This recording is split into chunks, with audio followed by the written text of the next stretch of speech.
Let's take a moment just to reflect on all the cliches that you hear of Bharat ki beti and the daughters of India and who will protect them, because there needs to be a larger question, and if we don't raise it, we will do the biggest disfavor to so many women who are growing up watching exactly this, because the question, the buck doesn't quite stop where it comes down to the in-laws, and you can clearly see in the heinous crime that they have committed, but also where parents of these girls are concerned.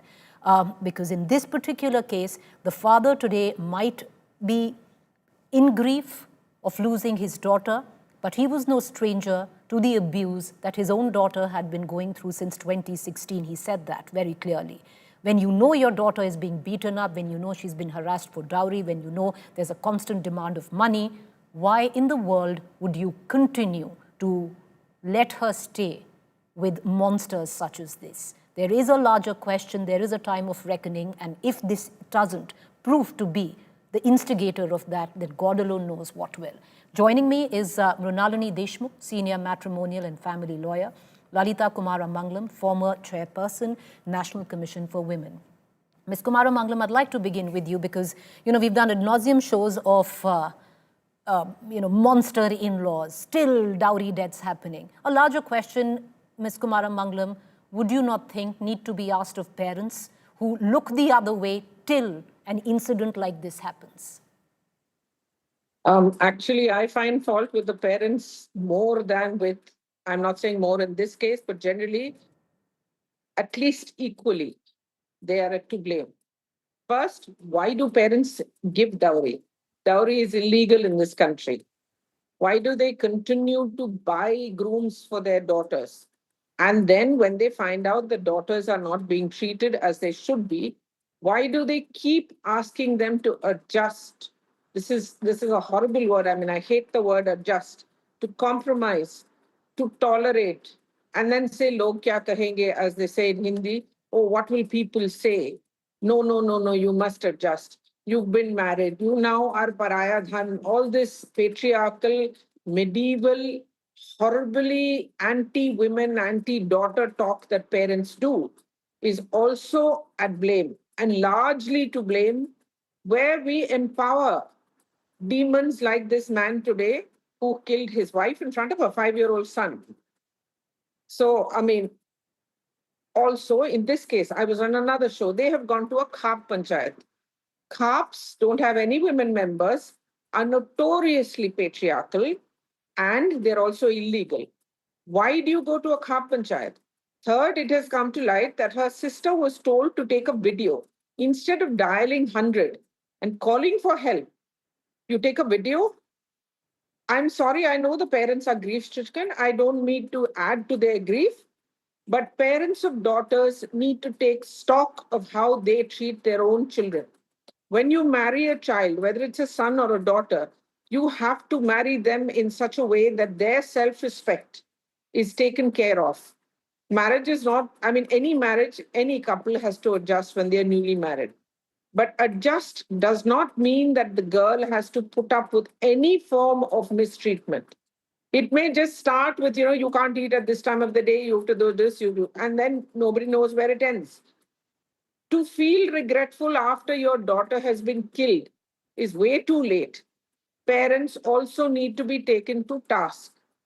In this case, these parents are very grief-stricken now, but I think governments and society must understand that girls are not there just to be used and thrown. We are not commodities. Our daughters are not commodities.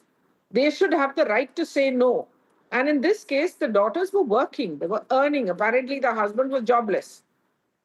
And still, they went on and on torturing this girl. And the parents also, in their own way, they added to it by sending her back every time. Maybe she'd have been alive. If the last time they had said, "Theek hai, thode din reh jao, hum dekh lenge," and tried to reassure her that she had a chance.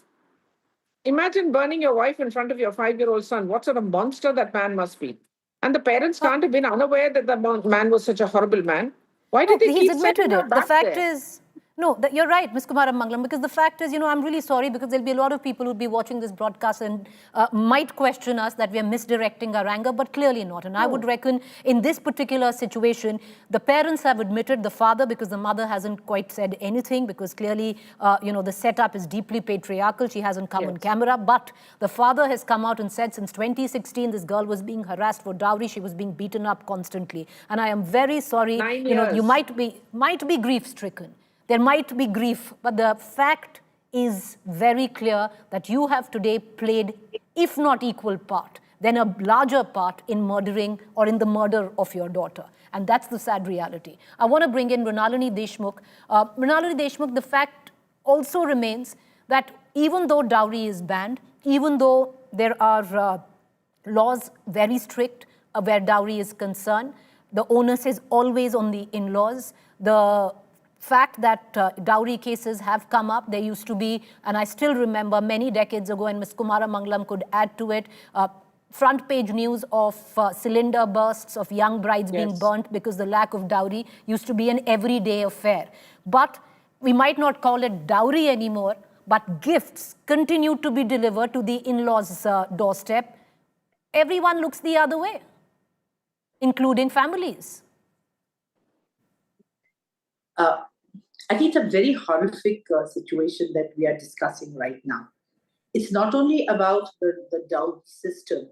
It's not only about, as Lalita ji absolutely rightly said, that it is about the mindset of the parents who have just literally pushed the girl into the well of fire. And lastly, and more importantly, it is a social evil. But what I'm trying to say as a lawyer, that I have been working on these matters for quite some substantial point of time. The fact is, we have laws, we have social media to influence people as to what is wrong in dowry. We have instances which have happened in the past, but what is the result? You and me and Lalita, she will also bear with me. Every 2 months we come on this channel, on one of the channel, and we talk about it. And we talk about dowry, and we talk about women is not a commodity. She's absolutely right. And we talk about the women's rights, equal rights, etc. The legislation, the constitution, everything. Everybody has done things to make the rights equal. But is there in reality any of those things which are there? And today, whom are we to blame? Lawmakers, executors of law, the family, the social setup, or the family setup, or the archaic customs that are existing. Where are you going to do? Where are you going to plug the holes here? It's a whole system that unfortunately has got into a rigmarole that we are unable to get out of it. Today, the in-laws are absolutely to be blamed. Why are to be blamed? Because they have done the most heinous crime. Number one, burning someone. Number two, in such a horrific manner in front of the child. Number three, making dowry demands. There is no way that they can be pardoned under any circumstances. But what Lalita ji said, and I endorse her view, is we understand that, and they are to be, and they will be taken to the task as per the rule of law. But what about the people who could have avoided this happening? And this could have been avoided by the parents or the family members of the two girls. And have you realized one thing? What is wrong in making Instagram reels? As long as it's not derogatory, as long as it's not in any way defamatory or disparaging to any of these, to the people concerned. Today, I think the two boys were jealous that they had beautiful girls, beautiful wives, right, that they're doing so well, and they are also financially independent. And lastly, and more importantly, how could they get so much of coverage? How can they get so much of media thing? So this is come out of envy, anger, vengeance, and inferiority coming to that. No, fair point. I appreciate both of you for joining us. We've run out of time, but the fact is, if we're going to, if anything is going to change, then we need to start doing what is usually the improbable. I would reckon one needs to even charge the parents today for giving that dowry, for looking the other way. Legally make them liable because one can. But just by the virtue that they are in grief doesn't quite cut it, because they've played an equal part in the murder of their young girl. I appreciate both of you for joining us. Thank you. For those of you who think we're taking, or I am taking a rather radical line, but this is the only way to do it, I feel.